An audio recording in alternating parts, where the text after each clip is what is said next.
大家好啊，又係讀你聽2.0嘅時間，今日繼續讀 A.Christie 嘅 Sparkling Cyanide， 去到終章啦。今次呢，我會將13同埋最尾14節呢合二為一嘅，咁就直入大結局啦。咁上一回呢，就講到3位探員呢，分別喺度討論佢哋嘅最大嫌疑人啦，分別有Ruth Lessing 啦、Sandra Faraday 啦同埋 Iris Mile 嘅，基本上所有女性都懷疑噶啦。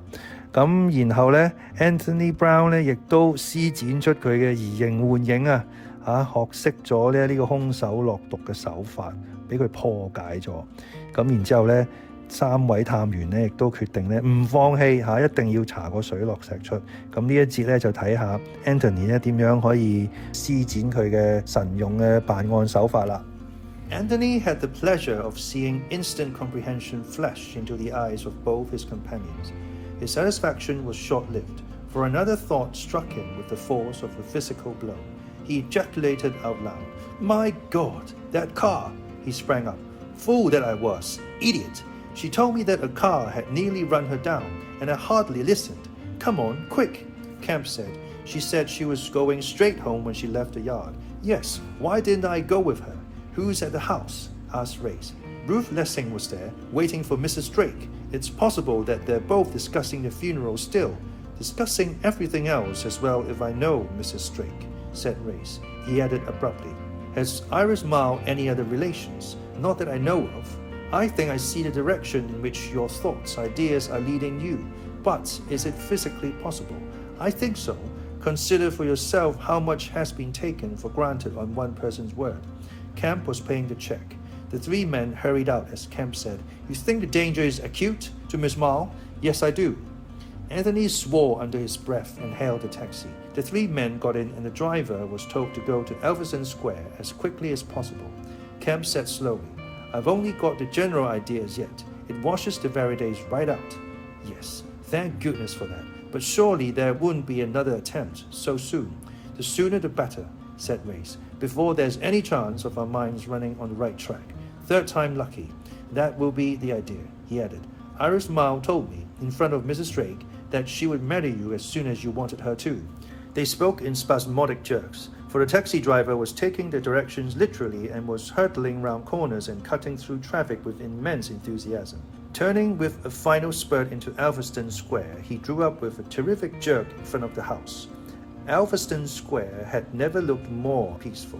Anthony, with an effort, regained his usual cool manner, murmured, "Quite like the movies. Makes one feel rather a fool somehow."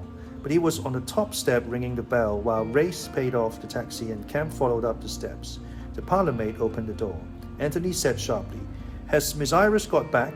Evans looked a little surprised. "Oh yes, sir. She came in half an hour ago." Anthony breathed a sigh of relief. Everything in the house was so calm and normal that he felt ashamed of his recent melodramatic fears. "Where is she?" "I expect she's in the drawing room with Mrs. Drake." Anthony nodded and took the stairs in easy strides. Race and Camp closed behind him. In the drawing room, placid under its shaded electric lights, Lucilla Drake was hunting through the pigeonholes of the desk with the hopeful absorption of a terrier and murmuring audibly, "Dear, dear, now where did I put Mrs. Marsham's letter? Now let me see." "Where's Iris?" demanded Anthony abruptly. Lucilla turned and stared. "Iris? I beg your pardon." She drew herself up. "May I ask who you are?" Race came forward from behind him and Lucilla's face cleared. She did not yet see Chief Inspector Camp, who was the 3rd to enter the room. "Oh dear, Colonel Race, how kind of you to come. But I do wish you could have been here a little earlier. I should have liked to consult you about the funeral arrangements. A man's advice, so valuable. And really I was feeling so upset, as I said to Miss Lessing, that really I couldn't even think. And I must say that Miss Lessing was really very sympathetic for once and offered to do everything she could to take the burden off my shoulders. Only, as she put it very reasonably, naturally I should be the person most likely to know what were George's favorite hymns. Not that I actually did, because I'm afraid George didn't very often go to church. But naturally, as a clergyman's wife, I mean widow, I do know what is suitable." Race took advantage of a momentary pause to slip in his question. "Where is Miss Mile?" Iris, she came in some time ago. She said she had a headache and was going straight up to her room. Young girls, do not seem to me to have very much stamina nowadays. They don't eat enough spinach. And she seems positively to dislike talking about the funeral arrangements. But after all, someone has to do these things, and one does want to feel that everything has been done for the best, and proper respect shown to the dead. Not that I have ever thought motor hearses really reverent, if you know what I mean. Not like horses with their long black tails. But of course, I said at once that it was quite all right. And Ruth, I called her Ruth and not Miss Lessing, and I were managing splendidly, and she could leave everything to us. Camp asked, Miss Lessing has gone. Yes, we settled everything, and Miss Lessing left about 10 minutes ago. She took the announcements for the papers with her. No flowers under the circumstances, and Canon Westbury to take the service. As the flow went on, Anthony edged gently out of the door. He had left the room before Lucilla, suddenly interrupting her narrative, paused to say, Who was that young man who came with you? I didn't realize at first that you had brought him. I thought possibly he might have been one of those dreadful reporters. We have had such trouble with them. Anthony was running lightly up the stairs. Hearing footsteps behind him, he turned his head and grinned at Chief Inspector Camp. You deserted too, poor old race, Camp muttered. He does these things so nicely. I'm not popular in that quarter. They were on the second floor and just preparing to start up the third when Anthony heard a light footstep descending. He pulled Camp inside an adjacent bathroom door. The footsteps went on down the stairs. Anthony emerged and ran up the next flight of stairs. Iris's room, he knew, was the small one at the back. He rapped lightly on the door. Hi, Iris. There was no reply, and he knocked and called again. Then he tried the handle but found the door locked. With real urgency, now he beat upon it. Iris! Iris! After a second or two, he stopped and glanced down. He was standing on one of those woolly old-fashioned rugs made to fit outside doors to obviate draughts. This was one close up against the door. Anthony kicked it away. The space under the door at the bottom was quite wide. Sometime, he deduced, it had been cut to clear a fitted carpet instead of stained boards. He stooped to the keyhole but could see nothing. But suddenly, he raised his head and sniffed. Then he lay down flat and pressed his nose against the crack under the door. Springing up, he shouted, Camp! There was no sign of the chief inspector. Anthony shouted again. It was Colonel Reyes, however, who came running up the stairs. Anthony gave him no chance to speak. He said, Gas pouring out! We'll have to break the door down. Reyes had a powerful physique. He and Anthony made short shrift of the obstacle. With a splintering, cracking noise, the lock gave. They fell back for a moment, then Reyes said, She's there by the fireplace. I'll dash in and break the window. You get her. Iris Ma was lying by the gas fire, her mouth and nose lying on the wide-open gas jet. A minute or two later, choking and spluttering, Anthony and Reyes laid the unconscious girl on the landing floor in the draught of the passage window. Reyes said, I'll work on her. You get a doctor quickly. Anthony swung down the stairs. Reyes called after him. Don't worry. I think she'll be all right. We got here in time. In the hall, Anthony dialed and spoke into the mouthpiece, hampered by a background of exclamations from Lucilla Drake. He turned at last from the telephone to say with a sigh of relief, Caught him. He lives just across the square. He'll be here in a couple of minutes. But I must know what has happened. Is Iris ill? It was a final wail from Lucilla. Anthony said she was in her room, door locked, her head in the gas fire and the gas full on. Iris? Mrs. Drake gave a piercing shriek. Iris has committed suicide? I can't believe it. I don't believe it. A faint ghost of Anthony's grin returned to him. You don't need to believe it, he said. It isn't true. Chapter 14. And now, please, Tony, will you tell me all about it? Iris was lying on a sofa, and the valiant November sunshine was making a brave show outside the windows of Little Priors. Anthony looked across at Colonel Reyes, who was sitting on the windowsill, and grinned engagingly. I don't mind admitting, Iris, that I've been waiting for this moment. If I don't explain to someone soon how clever I've been, I shall burst. There will be no modesty in this recital. It will be shameless blowing of my own trumpet with suitable pauses to enable you to say, Anthony, how clever of you, or Tony, how wonderful, or some phrases of a like nature. Ahem. The performance will now begin. Here we go. The thing as a whole looked simple enough. What I mean is that it looked like a clear case of cause and effect. Rosemary's death, accepted at the time as suicide, was not suicide. George became suspicious, started investigating, was presumably getting near the truth, and before he could unmask the murderer was, in his turn, murdered. The sequence, if I may put it that way, seems perfectly clear. But almost at once we came across some apparent contradictions, such as A. George could not be poisoned, B. George was poisoned, and A. Nobody touched George's glass, B. George's glass was tampered with. Actually, I was overlooking a very significant fact, the varied use of the possessive case. George's ear is George's ear indisputably because it is attached to his head and cannot be removed without a surgical operation. But by George's watch, I only mean the watch that George's is wearing. The question might arise whether it is his or maybe one lent him by someone else. And when I come to George's glass or George's teacup, I begin to realize that I mean something very vague indeed. All I actually mean is the glass or cup out of which George has lately been drinking, and which has nothing to distinguish it from several other cups and glasses of the same pattern. To illustrate this, I tried an experiment. Reyes was drinking tea without sugar, Camp was drinking tea with sugar, and I was drinking coffee. In appearance, the three fluids were of much the same color. We were sitting round a small marble top table among several other round marble top tables. On the pretext of an urgent brainwave, I urged the other two out of their seats and out into the vestibule, pushing the chairs aside as we went, and also managing to move Camp's pipe, which was lying by his plate, to a similar position by my plate, but without letting him see me do it. As soon as we were outside, I made an excuse and we returned, Camp slightly ahead. He pulled a chair to the table and sat down opposite to the plate that was marked by the pipe he had left behind him. Ray sat on his right as before, and I on his left. But mark what has happened. A new A and B. Contradiction. A. Camp's cup has sugar tea in it. B. Camp's cup has coffee in it. Two conflicting statements that cannot both be true, but they are both true. The misleading term is Camp's cup. Camp's cup when he left the table and Camp's cup when he returned to the table are not the same. And that, Iris, is what happened at the Luxembourg that night. After the cabaret, when you all went to dance, you dropped your bag.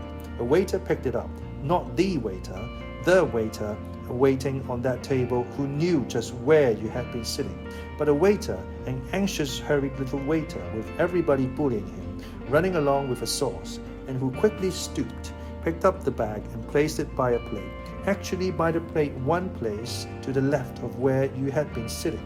You and George came back first, and you went without a thought straight to the place marked by your bag, just as Camp did to the place marked by his pipe.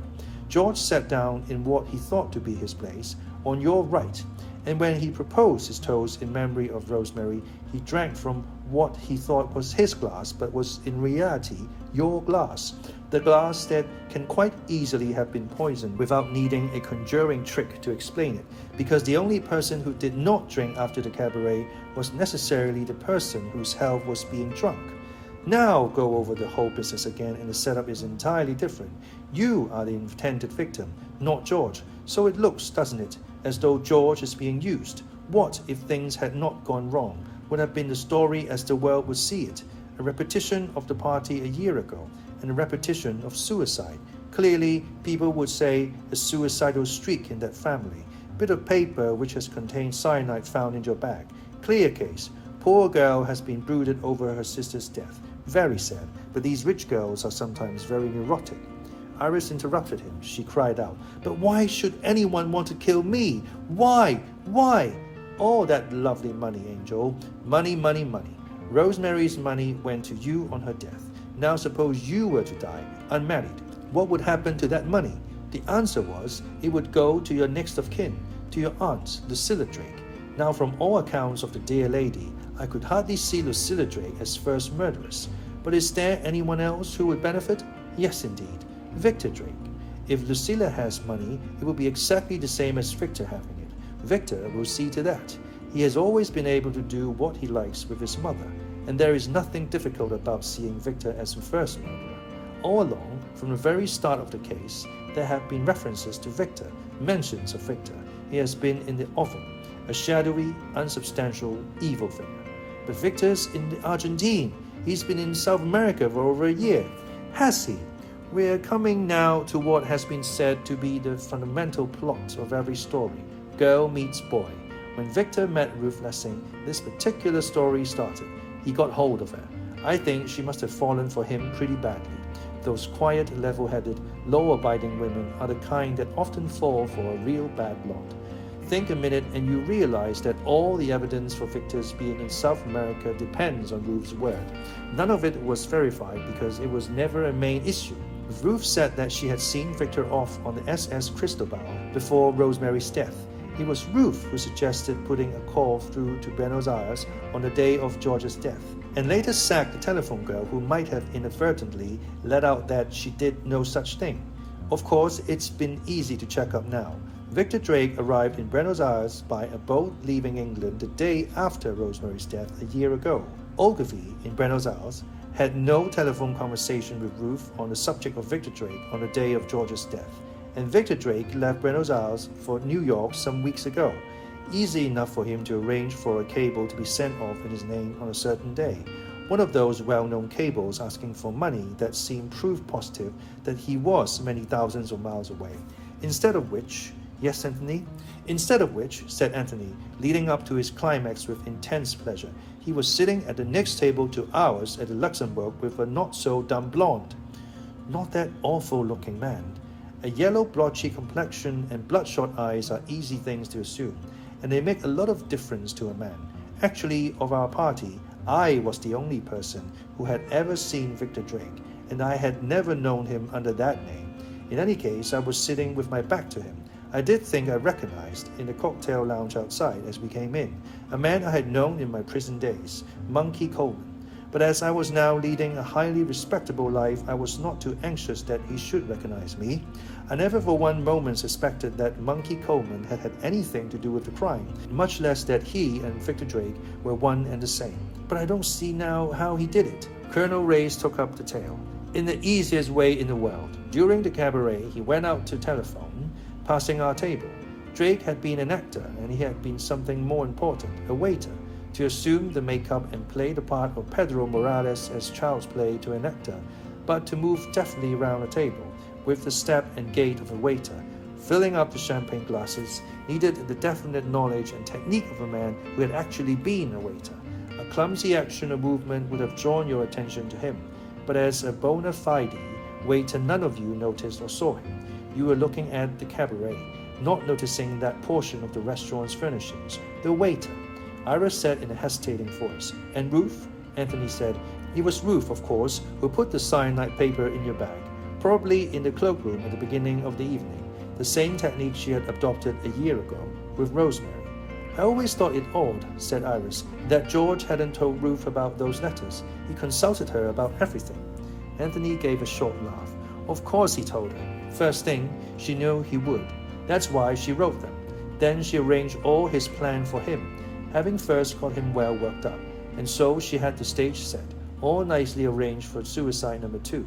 And if George chose to believe that you had killed Rosemary and were committing suicide out of remorse or panic, well, that wouldn't make any difference to Ruth. And to think I liked her very much, and actually wanted her to marry George. She'd probably have made him a very good wife if he hadn't come across Victor, said Anthony. Moral, every murderess was a nice girl once. Iris shivered. All that for money. You innocent. Money is what these things are done for. Victor certainly did it for money. Ruth partly for money, partly for Victor, and partly, I think, because she hated Rosemary. Yes, she traveled a long way by the time she deliberately tried to run you down in the car, and still further when she left Lucilla in the drawing room, banged the front door, and then ran up to your bedroom. What did she seem like? Excited at all? Iris considered. I don't think so. She just tapped on the door, came in and said everything was fixed up and she hoped I was feeling all right. I said yes, I was just a bit tired. And then she picked up my back rubber-covered torch and said what a nice torch that was, and after that I don't seem to remember anything.